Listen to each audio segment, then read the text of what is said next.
So I am making my version of bechamel sauce, which is a really classic base sauce, but what's different about this is that my client is gluten-free and dairy-free, all that good stuff that we all love to eat that's inside those sauces. So I have made an adaptation for her and used a couple different things. I used cassava to thicken it. I used avocado butter, which is basically an oil, and I'm using the almond milk. I'm using a Trader Joe's almond milk, which is really, really nice. The texture is good. It's unsweetened. It's not like too thick like some other brands out there. And it doesn't have that like weird taste. You can tell there's no other things added to it. It's just like fresh pressed almonds. Anyways, so I've gone ahead and, like I said, I used cassava powder or cassava flour, which is also known as yuca. And then I also used a little bit of almond flour, and I used the avocado butter. And it has a different kind of texture. It's a little bit more difficult to get the grains to reduce after you cook up the flour.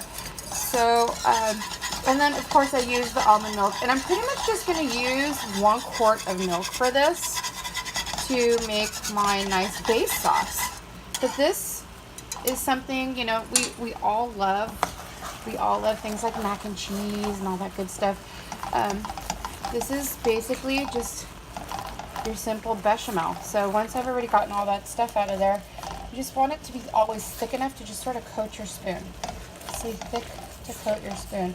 And this is just another, like, you can say, maybe you can call this, I guess, vegan. You can call it dairy-free, gluten-free, an intolerance diet, a sensitivity diet, or even like what I call it for myself, because I have endometriosis and I need to eat reduced gluten diet for inflammation, so an inflammation diet, and this is really helpful. So the taste is good. You know, you can do it with salt and pepper if you're vegan.